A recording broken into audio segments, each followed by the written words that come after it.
కుక్షి అని కర్ణాటక క్షేత్రంలో ఒక అద్భుతమైనటువంటి సుబ్రహ్మణ్య క్షేత్రం ఉంది. అది పరమశివానుగ్రహంగా వచ్చింది ఆ క్షేత్రం. గరుత్మంతుడు ఒకరోజు మంచి ఆకలి మీద ఉన్నాడు.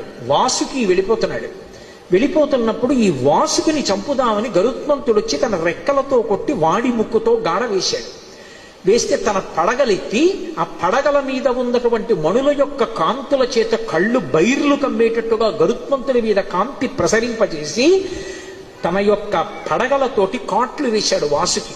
కానీ సహజ బలవంతుడైనటువంటి గరుత్మంతుడు ఆక్రమించబోయాడు. ఆర్తనాదం చేశాడు, శివా శివా శివా అని. వెంటనే కశ్యప ప్రజాపతి వచ్చి గరుత్మంతుని యొక్క తండ్రి వచ్చి, కశ్యప ప్రజాపతి మహాశివ భక్తుడు వాసుకి, అటువంటి వాసుకిని చెనకుతున్నావు శివా అని పిలుస్తున్నాడు, ప్రమాదం సంభవిస్తుంది, వెంటనే విడిచిపెట్టేసి వేరొక ప్రాంతాన్ని చెప్పాడు, ఆ ప్రాంతానికి వెళ్ళిపో, అక్కడ నీకు ఆహారం లభిస్తుంది, అక్కడికి వెళ్ళి తినమన్నాడు. ఆయన వెళ్ళిపోయాడు. వాసుకి వంక తిరిగి, నువ్వు ఇంతటి శివభక్తుడివి, నువ్వు దక్షిణాదికి వెళ్ళిపోయి అక్కడ పరమశివుడి గురించి తపస్సు చేయమన్నాడు. ఆయన వచ్చి కుక్కీ అంటుంటాం, కుక్కీ సుబ్రహ్మణ్యుడు అంటుంటారు. అసలు పేరు కుక్షి అంటే గుహ. ఒక గుహలో కూర్చుని తపస్సు చేశాడు. తపస్సు చేస్తే పరమశివుడు ప్రత్యక్షమయ్యాడు.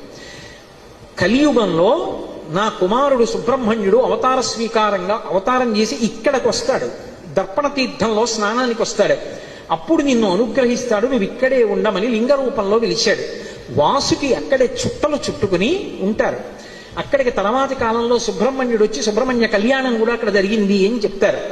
చర్మరోగాలు ఉన్న వాళ్ళందరూ ఆ క్షేత్రానికి వెళ్ళి దర్శనం చేసుకుని దర్పణ తీర్థంలో స్నానం చేసి కొన్ని ప్రత్యేకమైన కార్యక్రమాలు అక్కడ చేస్తూ ఉంటారు. సరే, అందుచేత ఇప్పటికీ ఆ కుక్షి క్షేత్రం అంతరాలయంలోకి వెళ్ళడానికి కుదరదు. గరుడ స్తంభం ఉంటుంది, ఆ గరుడ స్తంభం వరకే వెళ్ళాలి, గరుడ స్తంభం దాటి వెళ్ళకూడదు. ఎందుకంటే లోపల వాసుకి ఉంటారు. ఆ వాసుకి యొక్క పడగలలోంచి విషపు గాలులు వస్తాయి. ఆ విషపు గాలి తగిలితే తేజోక్షయం అయిపోతుంది, ప్రాణములు కడంటిపోతాయి. అందుకని ఎవరిని అంతరాలయంలోకి వెళ్ళనివ్వరు. ఆ గరుడ స్తంభం వరకు నిలబడితే ఆ గరుడ స్తంభం ఈ విషపు గాలిని విరిచేస్తుంది, దాని వెనక నుంచి దర్శనం చెయ్యాలి.